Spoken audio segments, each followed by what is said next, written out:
Hello guys, welcome back to another video of റാറ്റെക് മലയാളി. ഇന്നത്തെ വീഡിയോയിൽ ജനറേഷൻസ് ഓഫ് CT സ്കാൻ ആണ് നമ്മൾ ഡിസ്കസ് ചെയ്യാൻ പോകുന്നത്.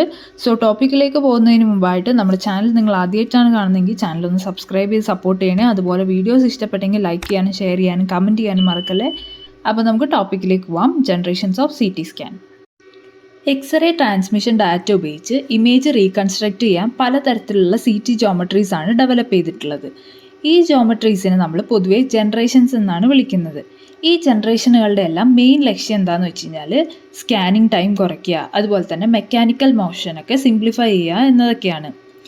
ഇതുവരെ CT സ്കാനിനെ 7 ജനറേഷൻസ് ആയിട്ടാണ് കണക്കാക്കിയിരിക്കുന്നത്. First generation, second generation, third generation, fourth generation, fifth generation, sixth generation and seventh generations. ഇതിൽ സിക്സ്ത് ആൻഡ് സെവൻത്ത് ജനറേഷന് helical CT, multi slice CT എന്ന് പ്രത്യേകം പേര് നൽകിയൊക്കെ വിളിക്കുന്നുണ്ട്.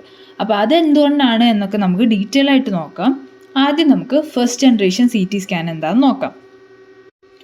ഫസ്റ്റ് ജനറേഷൻ CT സ്കാനറിൽ ട്രാൻസ്ലേറ്റ് റൊട്ടേറ്റ് മൂവ്മെൻ്റ് ആണ് വരുന്നത്. ഇതിൽ പെൻസിൽ ബീം സിസ്റ്റം ആണ് ഉള്ളത്. സിംഗിൾ എക്സ്റേ സോഴ്സും സിംഗിൾ എക്സ്റേ ഡിറ്റക്ടറുമാണ് ഈ ഒരു ജനറേഷനിലുള്ളത്. സോഡിയം അയോഡൈഡ് കൊണ്ട് ഉണ്ടാക്കിയ ഡിറ്റക്ടറാണ് ഇതിൽ യൂസ് ചെയ്യുന്നത്. ഫസ്റ്റ് ജനറേഷൻ CT സ്കാനിൻ്റെ സിസ്റ്റത്തിൽ പാരലൽ റേ ജോമെട്രിയാണ് യൂസ് ചെയ്തിരിക്കുന്നത്. ഇതിൻ്റെ സ്കാനിങ് ടൈം വളരെ സ്ലോ ആണ്. 4 to 5 minutes വരെയാണ് സിംഗിൾ ഇമേജ് സ്കാൻ ചെയ്യാൻ എടുത്തിരുന്നത്. അപ്പോൾ തന്നെ നമുക്ക് മനസ്സിലാക്കാം 5 ഇമേജസ് ഒക്കെ എടുക്കണമെങ്കിൽ തന്നെ 25 to 30 minutes ഒക്കെ വേണ്ടി വരും എന്നുള്ളത്. അപ്പോൾ അതുകൊണ്ട് സ്കാൻ ചെയ്ത് കഴിഞ്ഞിട്ടാണെങ്കിലും ഒരു സ്ലൈസ് റീകൺസ്ട്രക്റ്റ് ചെയ്യാനും 1.5 minutes ഒക്കെ എടുക്കുന്നുണ്ട്. സോ ഇതിൻ്റെ സ്കാനിങ് ടൈം എന്ന് പറയുന്നത് ഭയങ്കര ലാഗായിട്ട് വരുന്നൊരു കാര്യമാണ്. അതുകൊണ്ട് ഈ ജനറേഷന് നമ്മൾ അധിക കാലം യൂസ് ചെയ്യുന്നില്ല. ഈ ഒരു ജനറേഷനിൽ ഹെഡിൻ്റെ സ്റ്റഡിക്ക് വേണ്ടി മാത്രമായിരുന്നു ഉണ്ടായിരുന്നത്. ഈ ഒരു ഫിഗർ നോക്കിയാൽ നമുക്ക് മനസ്സിലാവും. ഹെഡ് ബാഗിൽ പേഷ്യൻറ്റിൻ്റെ ഹെഡ് വെച്ചിട്ടുണ്ട്, വാട്ടർ ബാത്തും കൊടുത്തിട്ടുണ്ട്. ഈ പേഷ്യൻറ്റിന് സ്കാറ്റർ റേഡിയേഷനിൽ നിന്ന് പ്രൊട്ടക്റ്റ് ചെയ്യാൻ വേണ്ടിയിട്ടാണ് ഇങ്ങനെ ചെയ്യുന്നത്, അല്ലെങ്കിൽ ഈ ഒരു കാര്യം സഹായിക്കുന്നത്. Rotates between translation to acquire 180 projections at 1 degree interval. Lots of heat was generated during each scanning. ഇനി ഫസ്റ്റ് ജനറേഷൻ്റെ ഡിസഡ്വാൻറ്റേജസ് എന്തൊക്കെയാണെന്ന് നമുക്ക് നോക്കാം. സ്കാനിങ് ടൈം വളരെ സ്ലോ ആണ്, നമ്മൾ പറഞ്ഞിരുന്നു. Single image scanning time 4 to 5 minutes ആണ്. സ്പേഷ്യൽ റെസൊല്യൂഷൻ പുവർ ആണ്. After glow of sodium iodide ഉണ്ടാവുന്നുണ്ട്. നെക്സ്റ്റ് നമുക്ക് സെക്കൻഡ് ജനറേഷൻ CT സ്കാൻ നോക്കാം. ഇതിലും നമ്മൾ ട്രാൻസ്ലേറ്റ് റൊട്ടേറ്റ് മൂവ്മെൻറ്റ് തന്നെയാണ് വരുന്നത്. ഫസ്റ്റ് ജനറേഷൻ CT സ്കാനിനേക്കാളും ഫാസ്റ്ററാണ് second generation CT scan compare ചെയ്യുമ്പോൾ കേട്ടോ.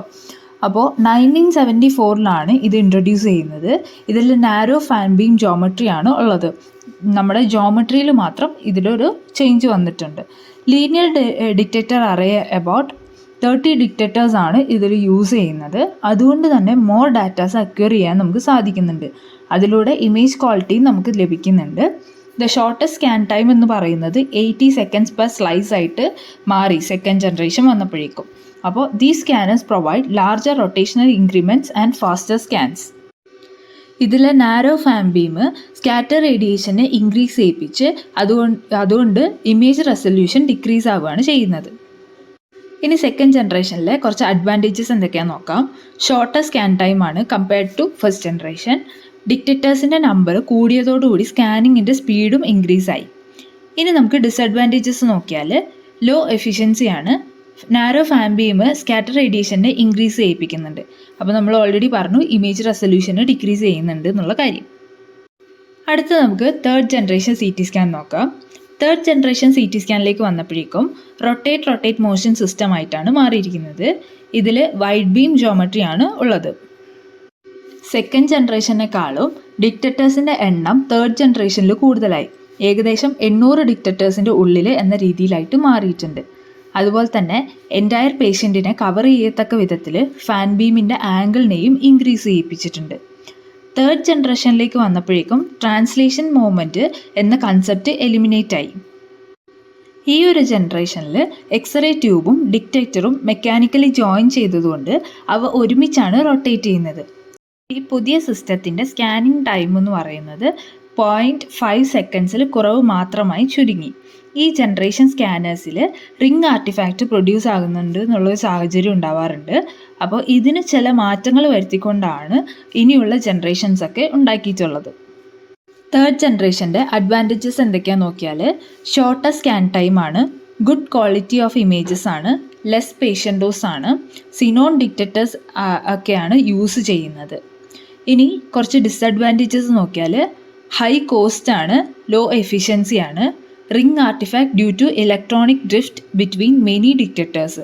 നമ്മൾ പറഞ്ഞു ഇവിടെ ഒരുപാട് ഡിറ്റക്ടേഴ്സ് യൂസ് ചെയ്യുന്നുണ്ട്, അതുകൊണ്ട് തന്നെ അവിടെ ഒരു ഇലക്ട്രോണിക് ഡ്രിഫ്റ്റ് സംഭവിച്ച് റിംഗ് ആർട്ടിഫാക്റ്റ് പ്രൊഡ്യൂസ് ആവുന്നുണ്ട് നമ്മൾ പറഞ്ഞു. അടുത്തത് more scattered radiation due to wide angle fan beam. ഇത്രയും കാര്യങ്ങളാണ് ഈ തേർഡ് ജനറേഷനിലുള്ളത്. അപ്പോൾ ഇത്രയൊക്കെയാണ് ഈ പാർട്ടിൽ നമ്മൾ ഡിസ്കസ് ചെയ്യുന്നത്. നെക്സ്റ്റ് പാർട്ടിൽ ബാക്കി ജനറേഷൻസ് നമുക്ക് ഡിസ്കസ് ചെയ്യാം. ഈ ടോപ്പിക്ക് നിങ്ങൾക്ക് മനസ്സിലായി എന്ന് വിചാരിക്കുന്നു. ഇതുപോലത്തെ ടോപ്പിക്സിന് വേണ്ടി ചാനൽ സബ്സ്ക്രൈബ് ചെയ്യുക, അതുപോലെ തന്നെ കമൻറ്റ് ചെയ്യുക, ലൈക്ക് ചെയ്യുക, ഷെയർ ചെയ്യുക. Okay, thank you.